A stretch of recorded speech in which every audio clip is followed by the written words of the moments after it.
जय हिंद प्रतियोगी साथियों, स्वागत है आपका आपके अपने चैनल ई पाठशाला में। जुड़ते हैं आपसे एक और वीडियो के माध्यम से, और ये वीडियो संबंधित है आपका वर्ल्ड ज्योग्राफी के इंट्रोडक्शन से। तो वर्ल्ड ज्योग्राफी से संबंधित हम लोग बहुत ही महत्वपूर्ण 10 प्रश्नों को देखेंगे E10 स्पेशल क्लास में, और उनके बहुत ही महत्वपूर्ण आपके एक्सपर्टाइज नॉलेज मिलेंगे आपको उसके साथ में। ये वीडियो बहुत ही महत्वपूर्ण है सभी प्रतियोगी परीक्षाओं के लिए। यदि आपने चैनल को सब्सक्राइब नहीं किया तो प्लीज़ चैनल को सब्सक्राइब कर लीजिए। आपको कुछ इस तरह का आइकन दिखेगा, और वीडियो को स्टार्ट करने से पहले एक बार बेल आइकन यदि आप प्रेस कर लेते हैं, आपने नहीं कर रखा है तो आपको कर लेना है, और इससे आपको सारे वीडियोस टाइम टू टाइम मिलते रहेंगे। चलिए स्टार्ट करते हैं। पहला प्रश्न है आपके लिए, आराम कुर्सी वाला भूगोलवेत्ता किसे कहते हैं? ऑप्शन है आपके पास हिकेटियस, इरेटोस्थनीज, फ्रेडरिक रेटजेल और कार्ल रिटर। यहाँ पर आपके 3 लोगों की फ़ोटो बनी हुई। ये आपकी इरेटोस्थनीज की फ़ोटो है, ये आपके फ्रेडरिक रेटजेल की फ़ोटो है, और ये कार्ल रिटर की फ़ोटो है। हिकेटियस की फ़ोटो हमें उपलब्ध नहीं हो पाई। तो आराम कुर्सी वाला भूगोलवेत्ता किसको कहते हैं, आपको आंसर देना भी है। तो वो कौन है, आपके कार्ल रिटर। तो कार्ल रिटर इसका सही आंसर है। फ़ोटो में दिख भी रहा होगा, ये थोड़े से गुस्सैल टाइप के हैं, आरामदायक स्थिति में रहना चाहते हैं, तो इनको आराम कुर्सी वाला भूगोलवेत्ता कहते हैं। चलिए इसके बारे में कुछ एक्सपर्टाइज नॉलेज गेन करते हैं। जो ज्योग्राफी शब्द है, भूगोल शब्द है, ये किस भाषा का है? यूनानी या ग्रीक भाषा का शब्द है। कौन से शब्दों से? जियो और ग्राफियन से मिलके बना है। जियो का अर्थ पृथ्वी होता है और ग्राफियन का अर्थ वर्णन करना। तो इसका पूरा अर्थ है ज्योग्राफी का पृथ्वी की व्याख्या करना। पृथ्वी की व्याख्या करना होता है इसका अर्थ। इसके जो जनक हैं आपको पता चला, या आपको याद होगा, हिकेटियस, और इनकी बहुत ही महत्वपूर्ण पुस्तक है जेस पीरियोडस। तो बहुत ही सारे महत्वपूर्ण प्रश्न बनते हैं। भूगोल के जनक, भूगोल किस भाषा के शब्द से बना है, या जेस पीरियोडस किसकी रचना है। चलिए अगले प्रश्न पर, अगले पॉइंट को देखते हैं, इरेटोस्थनीज। तो इरेटोस्थनीज जो हैं ये व्यवस्थित भूगोल के जनक हैं। व्यवस्थित भूगोल के जनक हैं आपके इरेटोस्थनीज, और इन्होंने सर्वप्रथम ज्योग्राफिका शब्द का प्रयोग किया। तो ज्योग्राफिका शब्द का प्रयोग करने वाले व्यक्ति कौन है? आपके इरेटोस्थनीज या व्यवस्थित भूगोल के जनक। नेक्स्ट है आपके फ्रेडरिक रेटजेल। तो ये कौन है भैया? ये मानव भूगोल के जनक हैं। मानव भूगोल के जनक हैं ये, और इनकी पुस्तक का नाम है एंथ्रोपोजियोग्राफी। इनके कुछ अन्य महत्वपूर्ण ग्रंथ हैं, मानव जाति का इतिहास और राजनीतिक भूगोल। तो इनको भी आपको याद रखना है, संबंधित प्रश्न आपकी परीक्षाओं में आपसे पूछे जा सकते हैं। तो एंथ्रोपोजियोग्राफी, मानव जाति का इतिहास या राजनीतिक भूगोल, इन सभी के रचनाकार जो हैं वो आपके कौन है? फ्रेडरिक रेटजेल है। अब कार्ल रिटर को हम लोग क्या कहते हैं? आराम कुर्सी वाला भूगोलवेत्ता कहते हैं। क्यों कहते हैं तो आपको पता ही चल गया होगा। इनका एक विख्यात ग्रंथ है, कौन सा? अर्धकुंडे। तो अर्धकुंडे किसकी रचना है? आपका कार्ल रिटर की। चलिए बढ़ते हैं अगले प्रश्न की ओर दोस्तों। अगला प्रश्न है हमारा, पृथ्वी को दीर्घायत किसने बताया? दीर्घ आयत के आकार का किसी ने बताया? Alexander von Humboldt, Strabo, Ptolemy या अरस्तू। तो इसका सही आंसर है दोस्तों, आपने आंसर टिक कर लिया होगा अपने मन में। तो इसका सही आंसर है स्ट्रैबो। स्ट्रैबो ने पृथ्वी को कैसा बताया? दीर्घायत आकार का बताया। चलिए कुछ एक्सपर्टाइज नॉलेज गेन करते हैं। तो 2 शब्द हैं आपके पास, क्लाइमेटोलॉजी और परमाफ्रॉस्ट। तो इन शब्द के प्रतिपादक कौन है? आपके हम्बोल्ट। हम्बोल्ट ने इन शब्दों का प्रतिपादन किया, क्लाइमेटोलॉजी और परमाफ्रॉस्ट का। तो यदि आपसे कभी प्रश्न पूछे जाते हैं तो आपको आंसर पता रहेगा, हम्बोल्ट। ये पहले व्यक्ति हैं जिन्होंने समताप रेखा को मानचित्र पर दिखाया। तो समताप रेखाओं को मानचित्र पर दिखाने वाले प्रथम व्यक्ति भी कौन थे? आपके हम्बोल्ट थे। सबसे पहले पनामा जल संधि के आर पार पनामा नहर बनाने का विचार जो दिया है वो भी किसने दिया है? आपका हम्बोल्ट ने दिया है। तो पनामा नहर का विचार देने वाले व्यक्ति हम्बोल्ट। इनका प्रसिद्ध ग्रंथ है कॉस्मोस। तो कॉस्मोस ग्रंथ के रचयिता भी कौन है? आपके हम्बोल्ट हैं। तो इसको आपको याद रखना है दोस्तों। फिर आते हैं आपके अरस्तु। तो अरस्तु पहले दार्शनिक है जिन्होंने तर्क के द्वारा बताया कि पृथ्वी का आकार गोलीय है। तो पृथ्वी का आकार गोलीय सर्वप्रथम किसने बताया? आपका अरस्तु ने।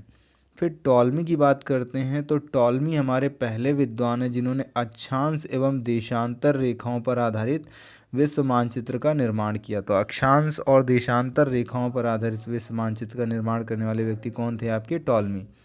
इनके लेखों ने क्या किया? खोज के महान युग। खोज के महान युग कौन से थे? 14वीं और 15वीं शताब्दी। इसमें भूगोलवेत्ताओं एवं अन्वेषकों को टेरा इनकॉग्निटा अर्थात अनजान भूमि की खोजों की प्रेरणा दी। तो अनजान भूमि की खोजों की प्रेरणा के लिए कौन सा शब्द प्रयोग किया जाता है? टेरा इनकॉग्निटा। तो इसके लिए किसके लेखों ने प्रेरणा प्रदान की? टॉलमी के लेखों ने।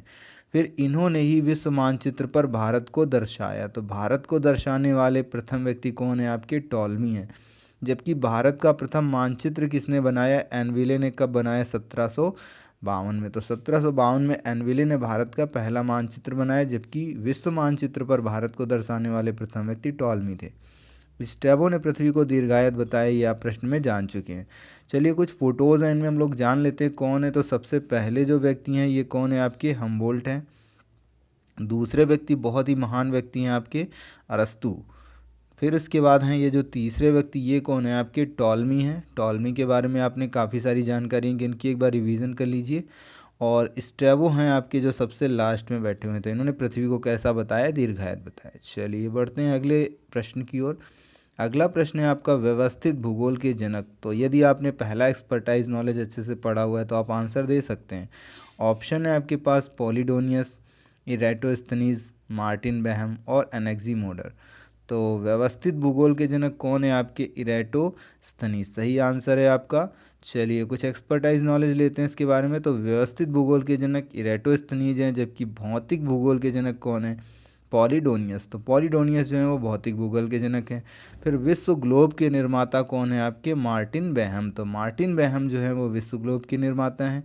जबकि विश्व का प्रथम मानचित्र बनाने वाले कौन है? आपके एनेक्सीमोडर। एनेक्सीमोडर जो थे ये थेल्स के शिष्य थे। तो थेल्स कौन है? ज्यामिति के जनक हैं। एक प्रश्न आपका कंप्लीट होगा, ज्यामिति के जनक तो थेल्स। और विश्व का पहला मानचित्र किसने बनाया? एनेक्सीमोडर ने। जबकि विश्व ग्लोब किसने बनाया? मार्टिन बेहम ने। संसार का जो सबसे प्राचीन मानचित्र है वो कहाँ मिला है? आपका बेबीलोन में। जबकि मिस्र का ट्यूरिन पेपरस भी प्राचीनतम मानचित्र है। तो मिस्र में जो ट्यूरिन पेपरस नाम का मानचित्र है वो भी सबसे प्राचीनतम है। जबकि जो सबसे पुराना मानचित्र मिला है वो कहाँ मिला है? बेबीलोन में। चलिए कुछ चित्रों को जान लेते हैं। तो यहाँ पर हमारे सामने कौन कौन है? हमारे सामने है इरेटोस्थनीज। तो इरेटोस्थनीज दिख गए आपको कौन है भैया? ये हैं इरेटोस्थनीज। जबकि जो पॉलीडोनियस हैं, तो पॉलीडोनियस आपको दिख रहे हैं। फिर इसके बाद आता है आपका मार्टिन बेहम, तो जिन्होंने पहला बनाया आपका ग्लोब।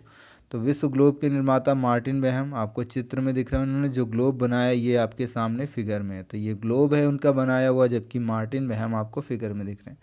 एनेक्सीमोडर और थेल्स के चित्र में उपलब्ध नहीं हो सके दोस्तों, इसके लिए खेद है। बढ़ते हैं अगले प्रश्न की ओर। हिस्टोरिया नेचुरलिया ये किसकी प्रसिद्ध पुस्तक है? अल्बर्नी की, प्लिनी की, होमर की या टॉलमी की? तो सही आंसर का चुनाव करना है दोस्तों आपको। तो ये पुस्तक किसकी है? प्लिनी की। चलिए कुछ एक्सपर्टाइज नॉलेज गेन करते हैं दोस्तों। तो हिस्टोरिया नेचुरलिया ये जो पुस्तक है प्लिनी की है। किस सन के हैं ये? 23 से 79 ईस्वी के। तो स्टार्टिंग थी जब 23 ईस्वी से 79 ईस्वी तक इनका जीवन है, और इन्होंने अपनी पुस्तक लिखी हिस्टोरिया नेचुरलिया। तो जो प्लिनी है इनकी चित्र देख लेते हैं। तो ये सबसे पहली फ़ोटो जो है ये किसकी है? प्लिनी की है। चलिए अगले प्रश्न की ओर बढ़ते हैं। अल्बरुनी। तो जो अल्बरुनी हैं ये किस समय में थे? 1030 ईस्वी में थे। इनकी प्रसिद्ध कृति है आपकी किताबुल हिंद या भारत का भूगोल। बहुत महत्वपूर्ण पुस्तक है, बहुत बार पूछी जा चुकी है एग्जाम्स में, इसको आप याद रखेंगे। फिर जो है आपकी होमर, और इससे पहले अल्बरुनी को देख लें। तो अल्बरुनी आपको दिख रहे हैं अलग से, ये चित्र फोटो ऊपर बना हुआ है। फिर होमर जो है, होमर की बहुत ही प्रसिद्ध पुस्तकें इलियड और ओडिसी। तो इलियड और ओडिसी जो पुस्तकें हैं ये आपकी होमर की हैं। होमर का चित्र आपको दिख रहा है फोटो में सबसे नीचे। और जो टॉलमी हैं, तो टॉलमी की पुस्तक है आपकी एनामेला। तो टॉलमी आपके दिख रहे हैं आपको, और टॉलमी द्वारा बनाया गया क्या? मानचित्र। मानचित्र में सबसे पहले भारत को दर्शाया था किसने? टॉलमी ने। और इनके लेखों ने लोगों को क्या है? खोज करने के लिए, टेरा इनकॉग्निटो के लिए प्रेरित किया। चलिए बढ़ते हैं अगले प्रश्न की ओर। अगला प्रश्न हमारा, वायु दिशा सूचक यंत्र कौन सा है? ऑल्टीमीटर, एनीमोमीटर, रेन गेज या विंड वैन?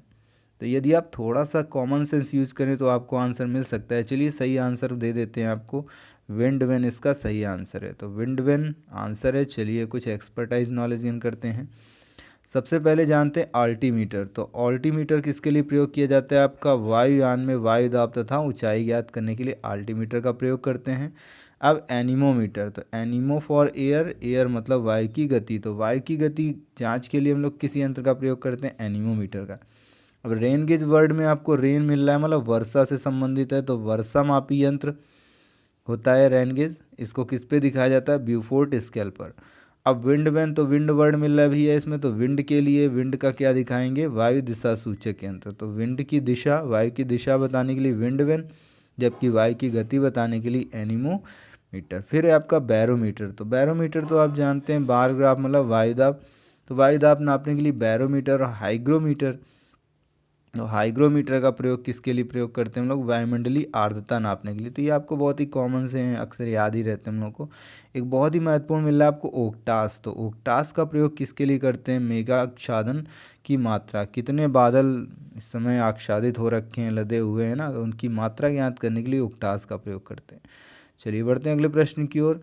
विश्व का नवीनतम स्वतंत्र राष्ट्र कौन सा है? यमन, दक्षिणी सूडान, पूर्वी तिमोर या इरिट्रिया? सही आंसर का चुनाव करें दोस्तों। तो इसका सही आंसर है आपका दक्षिणी सूडान। दक्षिणी सूडान जो है ये आपका सबसे नवीनतम स्वतंत्र राष्ट्र है। चलिए इसके बारे में कुछ एक्सपर्टाइज नॉलेज गेन करते हैं। तो 21 मार्च 1990 को दक्षिण अफ्रीका से स्वतंत्र होकर एक देश बना, उसका नाम पड़ा नामीबिया। तो ये नामीबिया देश है, किससे अलग हुआ? दक्षिण अफ्रीका से। आपसे कुछ इस तरह से प्रश्न पूछे जा सकते हैं कि नामीबिया किससे अलग हुआ। इसी तरह से उत्तरी और दक्षिणी यमन का विलय हुआ कब? 22 मई 1990 को, और इससे यमन बना। फिर आता है आपका पूर्वी एवं पश्चिमी जर्मनी। जर्मनी भी पहले अलग अलग थे, फिर ये संयुक्त हुए कब? 3 अक्टूबर 1990 को, और इससे जर्मनी राष्ट्र बन गया। फिर एक देश है आपका चेकोस्लोवाकिया। तो चेकोस्लोवाकिया का विघटन हुआ 1 जनवरी 1993 को, और 2 देश बने, स्लोवाकिया और चेक गणराज्य। तो चेकोस्लोवाकिया का विघटन हुआ और 2 राष्ट्र बने। फिर आपका इथोपिया। तो इथियोपिया से अलग होकर के राष्ट्र बना आपका इरिट्रिया कब? 25 मई 1993 को।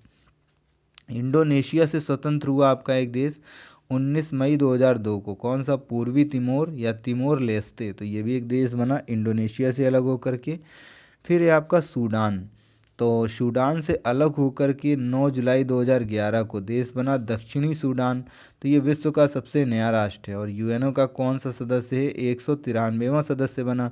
अब ये चूँकि अभी अभी बना इसलिए महत्वपूर्ण हो जाता है। इसकी राजधानी क्या है? जूबा है। तो इसकी राजधानी जूबा है। और इसके बाद में एक देश आपका स्वतंत्र हुआ लेकिन वो दूसरे गणराज्य में शामिल हो गया, तो यूक्रेन से अलग होकर के 18 मार्च 2014 को क्रीमिया रूस गणराज्य में शामिल हो गया। इसकी जो राजधानी है ये है सिम्फेरोपोल। तो सिम्फेरोपोल इसकी राजधानी है, भी याद रखेंगे, हो सकता है आपसे कभी पूछ लिया जाए कि क्रीमिया किस में शामिल हुआ या किससे अलग हुआ, या फिर दक्षिणी सूडान किससे अलग हुआ और यूएनओ का कौन सा सदस्य बना या नवीनतम सदस्य कौन सा है। तो नेक्स्ट प्रश्न की ओर बढ़ते हैं दोस्तों। अगला प्रश्न है किस महाद्वीप में भू आवेष्टित देश नहीं है? उत्तरी अमेरिका, दक्षिणी अमेरिका, अफ्रीका या यूरोप? तो इसका सही आंसर है आपका, चूज़ कर लिया होगा आपने, इसका सही आंसर है उत्तरी अमेरिका। उत्तरी अमेरिका में कोई भी भू आवेष्टित देश नहीं है। चलिए एक्सपर्टाइज नॉलेज गेन करते हैं। फिगर में आपको एक नक्शा दिख रहा है और उस नक्शे में कुछ कलर्ड देश दिख रहे हैं। चलिए इसको थोड़ा सा जूम करके देख लेते हैं दोस्तों, तो हम लोग को अच्छे से क्लियर हो जाएगा। तो ये है आपका नक्शा। इस नक्शे में आपको दिख रहे हैं कुछ देश, जैसे ये देश दिख रहा है, उसी तरह से आपको कुछ ये देश दिख रहे हैं, कुछ ये देश दिख रहे हैं और कुछ ये देश, और इसी तरह से और भी काफ़ी सारे देश दिख रहे हैं। तो इन देशों को हम लोग क्या कहते हैं? भू आवेष्टित देश। भू आवेष्टित देश या इंग्लिश में बोले लैंड लॉक्ड कंट्रीज़ या स्थल रुद्ध देश, ऐसे देश जिनकी कोई समुद्री सीमा नहीं होती। ये जो सारा क्षेत्र है ये सब पानी से भरा हुआ है ना। जो आपको भूमि सी दिख रही है, डार्क कलर दिख रहे हैं, वो क्या हैं आपके? वो सभी भूमि क्षेत्र हैं, जबकि जो बचा हुआ क्षेत्र है ये सारा पानी का क्षेत्र है। तो जो किनारे ज़मीन यहाँ पर आ रही होगी वो सब क्या होंगे? समुद्र तट होंगे। और जिन देशों को समुद्र तट नसीब नहीं होता, जिनको समुद्र दर्शन नहीं होते, उन देशों को हम लोग क्या कहते हैं? भू आवेष्टित देश कहते हैं। जैसे अगर हम लोग बात करें, ये भारत है हमारा और भारत के ऊपर क्या है? नेपाल है। तो नेपाल को क्या कहीं समुद्र देखने को मिलता है? नहीं मिलता। तो इसी तरह के देश जिनको समुद्र देखने को नहीं मिलता, जिनकी कोई समुद्री सीमा नहीं है, समुद्र तट नहीं है, उन देशों को हम लोग क्या कहते हैं? भू आविष्टित देश कहते हैं। आशा करते हैं आपको समझ में आ गया होगा। यदि कोई कन्फ्यूज़न होता है तो आप क्लियर कर लेंगे दोस्तों, है ना। तो इसकी डेफिनेशन देखते हैं। वे देश जिनकी अपनी कोई समुद्र तट नहीं होते, अर्थात अन्य देशों से घिरे होते हैं, उन्हें हम लोग क्या कहते हैं, भू आवेष्टित या लैंडलॉक्ड कंट्रीज़ कहते हैं। अब यदि हम लोग बात करें, एक प्रश्न इससे बनता है कि सबसे बड़ा स्थलरुद्ध देश कौन सा है, तो भैया कजाकिस्तान है। और दोहरे भू आविष्टित देश, तो दोहरे अभी तक तो भू आविष्टित देश नहीं पता था, पता चला अब ये दोहरे भू आविष्टित देश क्या होते हैं। तो ऐसे देश जो अन्य स्थलरुद्ध देशों से घिरे हुए हों उनको दोहरे भू आविष्टित देश कहते हैं। तो ऐसा कोई देश हो, जैसे ये देश है आपका कोई, है ना। अब ये देश भी जो है जो घिरा हुआ है, ये सारे के सारे भू आविष्टित देशों से घिरा हुआ है। जैसे नेपाल है वो भारत से घिरा और भारत को समुद्री सीमा मिल रही है, लेकिन इस देश को ऐसा है कि इसको आसपास भी कहीं किसी देश से जुड़ी हुई समुद्री सीमा नहीं मिल रही, तो उन्हें दोहरा भू आविष्टित देश कहते हैं ना। तो दो देश ऐसे हैं, लिंचेस्टाइन और उज्बेकिस्तान, ऐसे देश हैं जिनकी दोहरे भू आविष्टित देश हैं, जिनको बिल्कुल भी सीमा मिलती ही नहीं आसपास के देशों से भी। हम लोग बात करें किस महाद्वीप में कितने हैं, तो एशिया में 12 ऐसे देश हैं। जो प्रारंभिक नाम है इनको थोड़ा सा आप याद रखिएगा, बाकी सभी के बारे में हम बात नहीं करेंगे। फिर बात करें यूरोप में तो 15 आपके भू आविष्टित देश हैं। दक्षिण अमेरिका में सिर्फ 2 भू आविष्टित देश हैं, पराग्वे और बोलीविया। जबकि अफ्रीका में आपके 16 ऐसे देश हैं। तो अफ्रीका में सबसे ज़्यादा हैं, फिर यूरोप है, फिर एशिया और फिर दक्षिण अमेरिका। इसके अलावा अन्य महाद्वीपों में कोई भी लैंड लॉक्ड कंट्री नहीं है। चलिए बढ़ते हैं अगले प्रश्न की ओर। तो समुद्र तल की क्षैतिज रेखा जिससे ऊंचाई तथा गहराई की माप होती है उसे हम लोग क्या कहते हैं, आइसोहाइप या कंटूर रेखा, आइसोमेसिक, टैटम रेखा या आइसोहेल। तो सही आंसर का चुनाव आपने कर लिया होगा। इसका सही आंसर है आपका डैटम रेखा। डैटम रेखा ऐसी होती है जो समुद्र तल की क्षैतिज रेखा जिससे ऊंचाई और गहराई की माप की जाती है। ठीक है, तो इसको याद रखेंगे आप। बाकी को हम लोग जानते हैं एक्सपर्टाइज नॉलेज में। तो आइसोहाइप या कंटूर रेखा बहुत बाहर एग्जाम में पूछी गई है, अच्छे से समझ लीजिएगा इसको। तो आइसोहाइप ये समुद्र तल से उच्चावच की समान ऊंचाई एवं आकार को प्रदर्शित करती है। तो समुद्र तल से उच्चावच की जो समान ऊंचाई है और आकार को प्रदर्शित करने वाली जो रेखाएं होती हैं उनको हम लोग क्या कहते हैं, आइसोहाइप या कंटूर रेखाएं। फिर है आपका आइसोमेसिक। तो मैसिक मतलब किसी चीज़ को कैसे बना रहे हैं, मिस के बना रहे हैं। तो मिस के क्या बनता है, लिसलिसा सा बनता है, दलदला सा बनता है। तो जो क्या होते हैं, अवसाद इकट्ठा होते हैं किस पे, तलछटों में। तो तलछटों या अवसादों के निर्माण की समान दशाओं को मिलाने वाली रेखा को हम लोग क्या कहते हैं, आइसोमेसिक। तो मिस के अवसाद बनाया, तलछट में इकट्ठा हुआ, तो तलछट या अवसादों के निर्माण की समान दशाओं को मिलाने वाली रेखा को हम लोग क्या कहेंगे, आइसोमेसिक।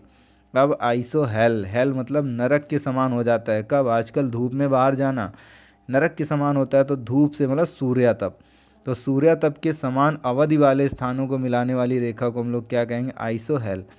अब आइसोहेलाइन, हिलाइन, हिलाया किस चीज़ को, शरबत बनाने के लिए। हमें खारा पानी लग रहा था, उसको हमने मीठा बनाने के लिए शक्कर डाल के हिलाया। तो शक्कर डाल के हिलाया खारे पानी को। तो समुद्री जल के खारेपन की समान मात्रा को प्रदर्शित करने वाली रेखाओं को हम लोग क्या कहते हैं, आइसोहेलाइन। अब एक वर्ड है आपका आइसोसीस्मल और एक है होमोसीस्मल। तो सीस्मल वर्ड को सिस्मोग्राफ से ऐड कर लो। सिस्मोग्राफ किसके लिए होता है, भूकंप को नापने के लिए। तो बस भैया ये भूकंप से संबंधित है दोनों वर्ड।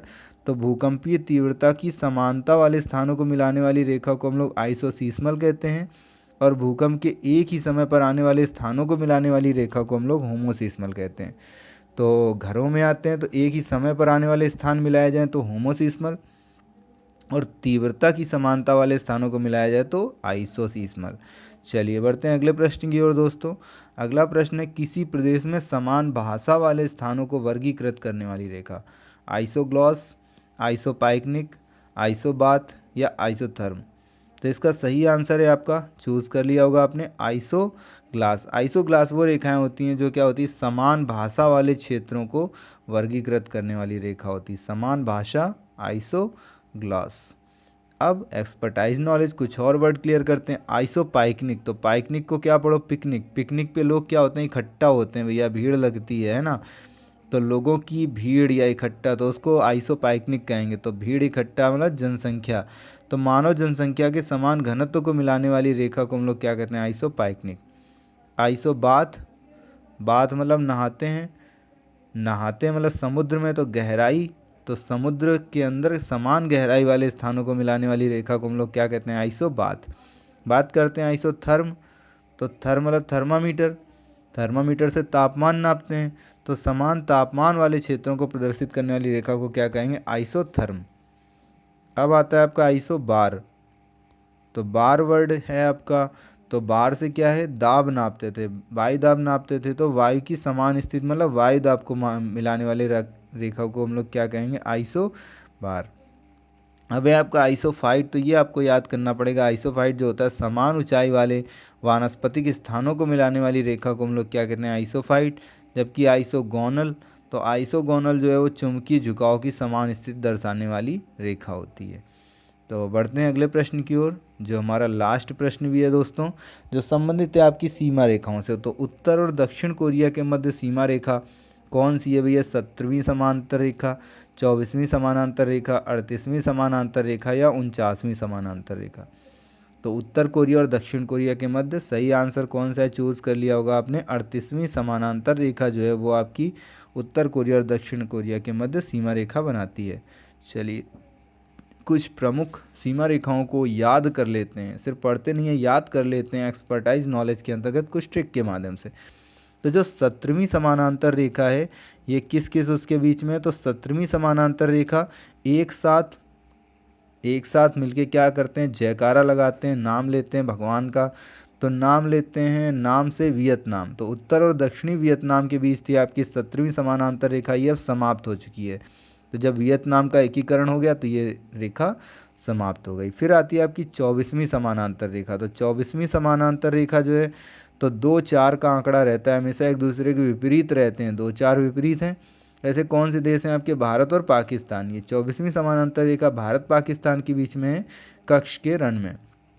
तो पाकिस्तान इसको स्वीकार करता है लेकिन भारत इसको अस्वीकार करता है भैया।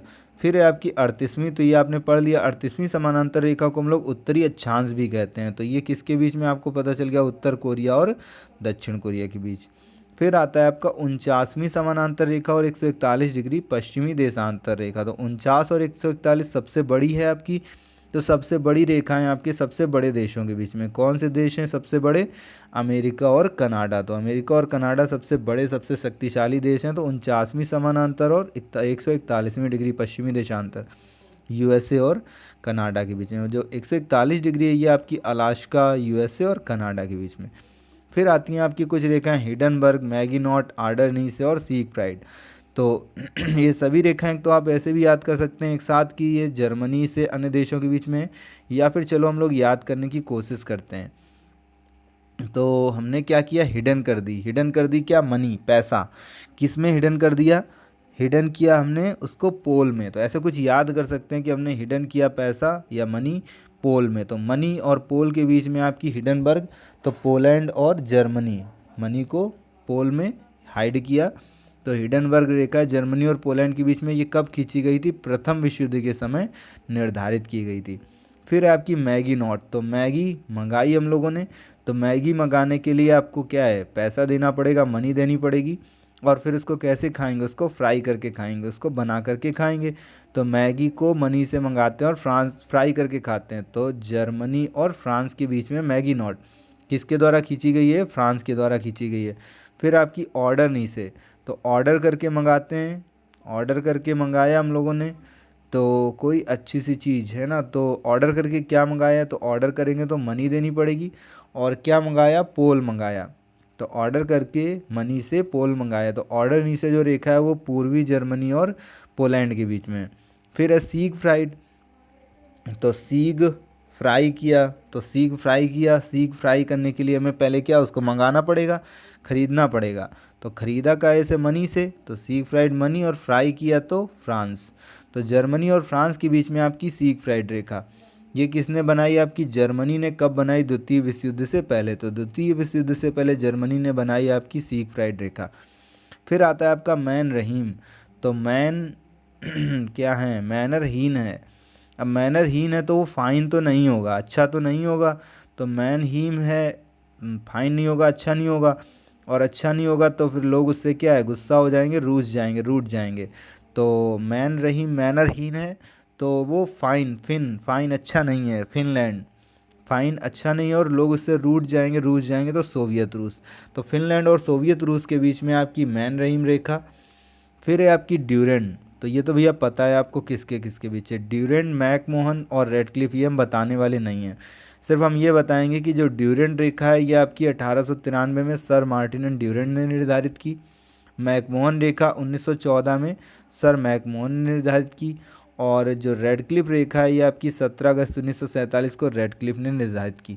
तो यदि आपको नहीं पता है तो आप कमेंट करके बताइए, हम अगले वीडियो में इसका आंसर जरूर देंगे। अगर आता है तो बहुत अच्छी बात है, फिर आंसर देने की कोई ज़रूरत ही नहीं है। चलिए वीडियो आपका यहाँ से एंड होगा। वीडियो देखने के लिए बहुत बहुत धन्यवाद दोस्तों। वीडियो अच्छा लगा है तो कृपया लाइक करना ना भूलिए, शेयर कीजिए अपने दोस्तों में, और चैनल को सब्सक्राइब नहीं किया तो प्लीज़ सब्सक्राइब कर लीजिए दोस्तों। और बेल आइकन दबा देंगे तो आपको वीडियोस तुरंत मिलते रहेंगे जैसे ही हम लोग अपलोड करेंगे। फिर से जुड़ेंगे आपसे नेक्स्ट वीडियो में। जय हिंद प्रतियोगी साथियों।